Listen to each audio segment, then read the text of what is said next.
Todd Chrisley is spilling all the tea since he was released from prison, and recently he talked about getting revenge on his prison abusers, including snitching on all of them. So what did Todd have to say recently? And what kind of dirt does he have? Chrisley Knows Best fans have been keeping up with all of the recent updates from Todd and Julie Chrisley, especially since the pardon from President Donald Trump that saw them released from prison. Since being on the outside, Todd and Julie have been spilling all the tea on their time behind bars, and fans of theirs are eager for all of the details that they have to share. Many fans of the pair did not even think they would get out in the way that they did. So there is a lot of buzz surrounding Todd and everything he has been saying regarding his time behind bars and more. While reflecting on his time behind bars in a recent podcast episode, Todd Chrisley did not hold back. He was candid about what he experienced and did not pull any punches.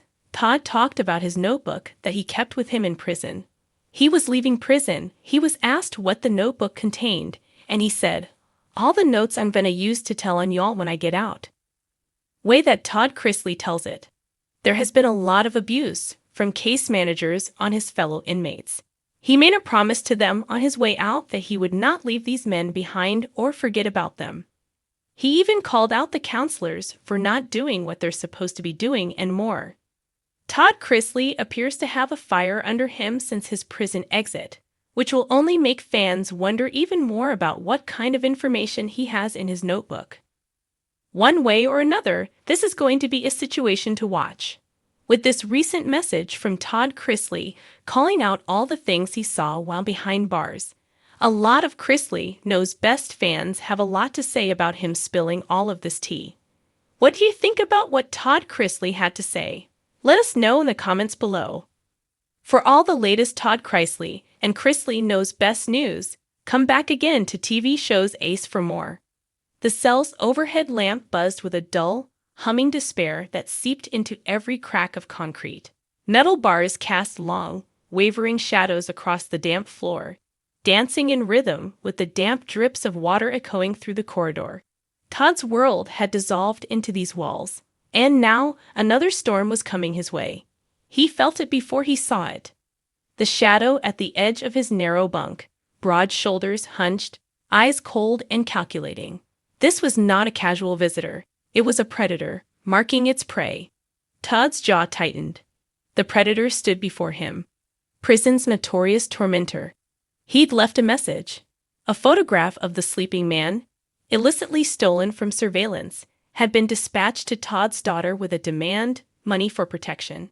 The predator had crossed the line. Now the predator hovered at the bunk's edge, brow furrowed, the air thick with menace.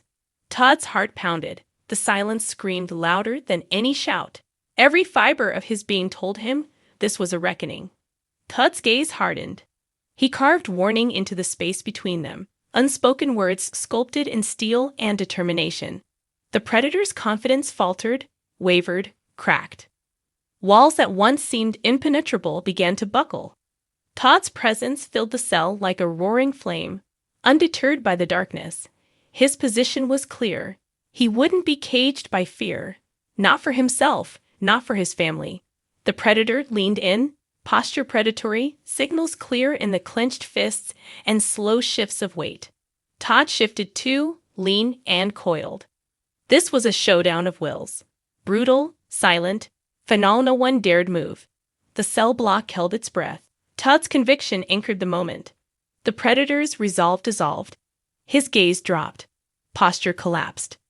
Todd had broken him without a word. When the predator stepped away, slump unsteady, Todd remained unmoved.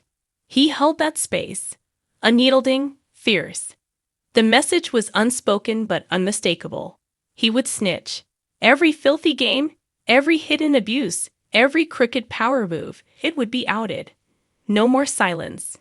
The predator retreated into the shadows, carrying defeat in every step. Todd watched until the silhouette vanished, then released a breath he hadn't realized he held. The walls felt less suffocating now. From that moment, Todd became a guardian, not by choice, but by the power of truth. He carried the intentions of justice in his silence, marking an unspoken promise to protect, to expose, to survive. The walls inside that barren cell block were cold not only in temperature but in spirit. Todd Chrisley's footsteps echoed through the concrete hallways, steady and purposeful, carrying him toward a crossroads of morality. Overhead flickered in unison, casting angular glares on every surface, highlighting the grime and despair that clung to every corner. The stench of stale air and desperation was thick there, but Todd inhaled deeply, steeling his resolve. He'd been in plenty of tough spots over the years, football fields and reality cameras preparing him for conflict, but nothing compared to the raw, unfiltered stakes of prison politics. And now he found himself facing off with someone labeled as the prison abuser, a figure notorious inside those walls, someone who preyed on the weak and ruled through fear. Todd's purpose, however, was singular: to turn that darkness into leverage, to flip the script and save himself and others in the process. The corridor ended in a heavy metal door, tarnished by time and bent from abuse. Todd's hand hovered near the latch, feeling the cold steel vibrate with every passing second. Inside lay the occupant, the one who held sway not through open brutality always, but through whispers, threats, and control over resources. In here, Todd's tone had to be silent but unmistakable. No showing of trembling nerves, no hesitation, no remorse, only quiet determination. He stepped in. The interior was dim, lit by a single bulb that hung precariously from the ceiling. Shadows flickered across walls festooned with graffiti, stories scrawled in desperation, faded names of inmates and dates, declarations of identity and regret. Amid that haunting backdrop, the prison abuser sat on a narrow bunk, posture rigid as a statue made human, arms crossed over a chest that radiated intimidation. Todd's presence disrupted the rhythmic hush, and for a moment, time seemed to freeze. Todd planted himself just inside the doorway, back straight, eyes locked firmly ahead. No softness there, no doubt. The abuser's gaze met his, assessing, calculating. Todd did not break eye contact. He carried with him a silent vow. He would reveal what was hidden, expose what was festering. He would snitch. No, he would expose, for the greater good, even if that label carried its own dangers. The air between them was taut with tension. Todd's body language shifted imperceptibly but decisively. He uncoiled, leaning forward just slightly, enough to become a living target. In that tilt lay both challenge and inevitability. He didn't speak, but that was purposeful. A direct confrontation carried risks.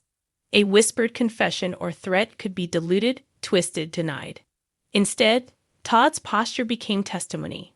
His unwavering stare cataloged every detail: the clenched jaw, the faint twitch of an eagle tattoo along the abuser's forearm, the faint scent of cheap soap and overheard rumors. Todd's decision to expose wasn't born of naive righteousness. He understood the unspoken rules of survival.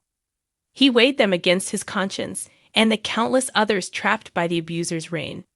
With each breath, Todd felt the shift.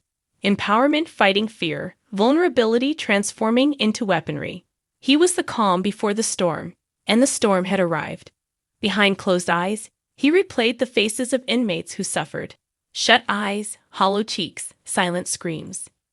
He imagined the burden of the abuser's secrets crumbling, lies laid bare. That vision carried him forward. Todd exhaled, subtly lowering his shoulders. The abuser leaned back, invisible threads of realization pulling taut. Todd's stance said everything. He was prepared to testify, to provide names, dates, actions. The abuser's facade threatened to crack. A muscle in the jaw twitched, and power trembled. Todd's eyes softened, not in submission, but in unwavering clarity. No presence of fear remained, only determined resolve carved into his silhouette. Out in the hallway, distant clanks and muffled footsteps signaled that prison life continued outside, lives untouched by their confrontation. But inside that small room, a quiet upheaval was underway. The abuser shifted, his composure fraying. Todd's mission lay in forcing that fracture, making it irreversible. He allowed his breath to steady, his frame to relax into inevitability. The balance of power rebalanced. Todd's silent testimony weighed heavily on the abuser, filling the room with unspoken admissions. Todd acknowledged that the moment was fragile. A misstep could cost him everything: retaliation, isolation, bribery, manipulation. But having walked through the gauntlet of self-doubt, he embraced that risk, turning it into strength. Every sensation sharpened around him: the cooled air on his arms, the faint hum of the bolt, the distance between them shortening. Todd's resolve locked in place, and he pivoted ever so slightly to one side, as though preparing a final move. He didn't need words. The silence